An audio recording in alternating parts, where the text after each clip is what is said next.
Welcome to GH Maths 2 about permutation and combination. Question is, a college offers 5 courses in the morning and 3 courses in the evening.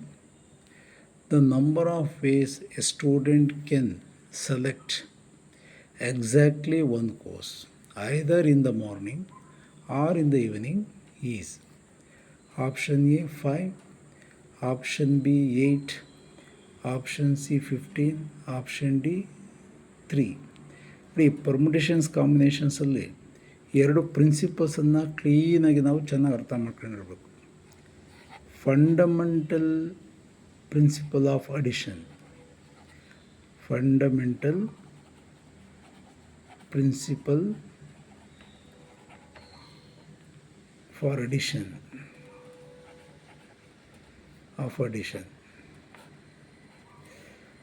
ಎರಡನೇದು fundamental principle of multiplication. ಇವೆರಡು ರೂಲನ್ನು ಪ್ರಿನ್ಸಿಪಲನ್ನು ಅರ್ಥ ಮಾಡ್ಕೊಂಡಿರ್ಬೇಕು. ಇಲ್ಲಿ ಕಂಡೀಷನ್ಸಲ್ಲಿ either morning or evening. Okay, either morning or evening ಅಂದಾಗ ಎರಡು ಡಿಫ್ರೆಂಟ್ ಆಯಿತು.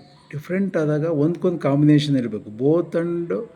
ಬೋತ್ ಮಾರ್ನಿಂಗ್ ಆ್ಯಂಡ್ ಈವ್ನಿಂಗ್ ಅಂದಾಗ ನಾವು fundamental principle of multiplication apply ಮಾಡಬೇಕು. ಈಗ ಐದರ್ ಮಾರ್ನಿಂಗ್ ಆರ್ ಈವ್ನಿಂಗ್ ಅಂದಾಗ fundamental principle of addition m plus n ways. That is m plus n ಅಂದರೆ m is equal to 5, n is equal to 3, 5 plus 3 is equal to 8 ways. Okay, by using fundamental principle of addition, because either morning or evening, both morning and evening ಅಂದಾಗ link ಸಿಗುತ್ತೆ.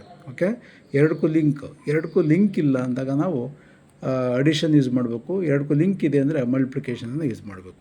Now answer is 8 ways. Option B is the answer. Thank you.